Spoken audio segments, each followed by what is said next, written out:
Hey guys, Jai Siaram. আজি আপোনালোকক detail review দিব ওলাইছো অসম চৰকাৰৰ দ্বাৰা দিয়া ৰঙা গাড়ী অৰ্থাৎ ৰেড প্লেজাৰৰ বিষয়ে।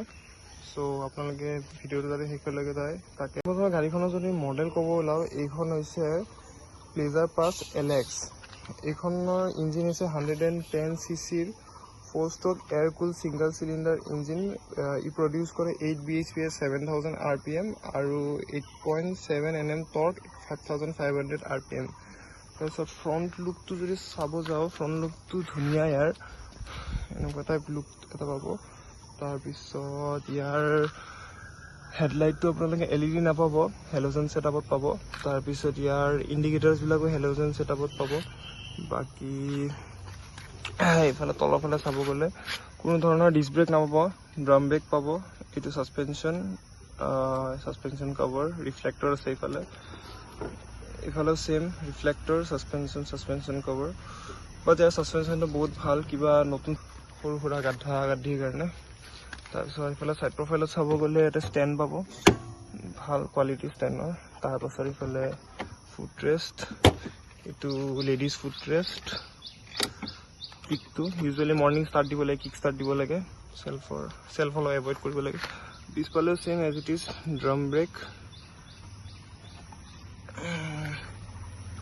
আৰু এইটো LED নাপাব, এইটো হেলোজেন আৰু ইণ্ডিকেটৰটো halogen both side. Exhaust pipe, exhaust guard, same এইটো ফুটৰেষ্ট।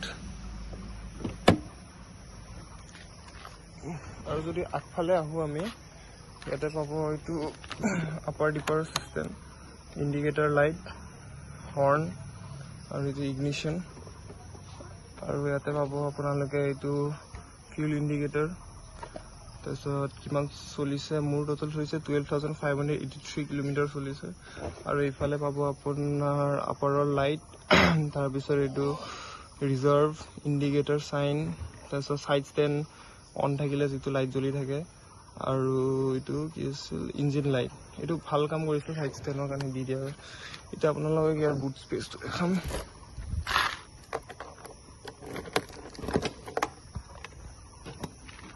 ইয়াৰ বুট স্পেচটো হৈছে টোটেল 14 লিটাৰ্ছৰ বুট স্পেচ, ভালেখিনি বুট স্পেচ, হাফ হেলমেট এটা আহি যায়। আৰু ফিউল কেপাচিটি হৈছে ইয়াৰ 4.8 লিটাৰ্ছ, এপ্ৰক্স 5 আৰু।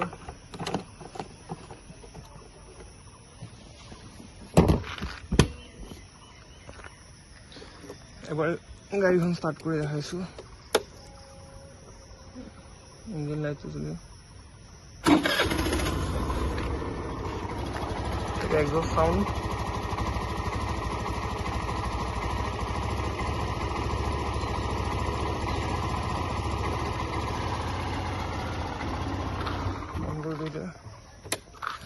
এতিয়া যদি ইয়াৰ মাইলেজটো ক'বলৈ যাওঁ, মই টোটেল চলালোঁ 15,583 কিলোমিটাৰ চলালোঁ।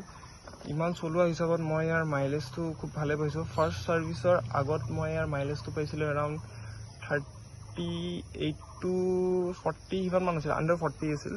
বাট যেতিয়া ফাৰ্ষ্ট ছাৰ্ভিচ ছেকেণ্ড ছাৰ্ভিচ হ'ল, তাৰপাছত ইয়াৰ মাইলেজটো খুব ভাল আহিছে, যেনে 45, 46 সেনেকুৱা 45+ পাই যাওঁ আৰু মাইলেজ যদি ভালকৈ চলাওঁ। মই বৰ বিশেষ ইমান স্পীডতো নচলাওঁ, এইখিনি গ্ৰীণ লাইনৰ ভিতৰত চলাওঁ বা 16 আণ্ডাৰতো চলাওঁ মই। চ' ভালেখিনি মাইলেজ পাওঁ। আৰু ইয়াৰ ছাৰ্ভিচ কষ্টটো ক'ব গ'লে, ফাৰ্ষ্ট ছাৰ্ভিচটো মোৰ খুব কম পইচাতে হৈছিল, এৰাউণ্ড 700ৰ ভিতৰত হৈ গৈছিল ফাৰ্ষ্ট ছাৰ্ভিচটো। মালিগাঁৱত কৰাইছিলোঁ, বহুত ডাঙৰ ছাৰ্ভিচ চেণ্টাৰ হয়। তাৰপাছত ছেকেণ্ড ছাৰ্ভিচটো ইমান খৰচ হোৱা নাছিল। ছেকেণ্ড ছাৰ্ভিচত খালি অইল আৰু এইটো কি বুলি এয়াৰ ফিল্টাৰ চেঞ্জ কৰিছে, সেইটো 1000ৰ ভিতৰত হৈ গৈছে। চ' বেছি মেইনটেনেঞ্চ নাই গাড়ীখনৰ, আৰু চলাই বহুত ভাল লাগে। চ' ধন্যবাদ। নেক্সট লগ পাম নেক্সট এটি ভিডিঅ'লৈ। ধন্যবাদ।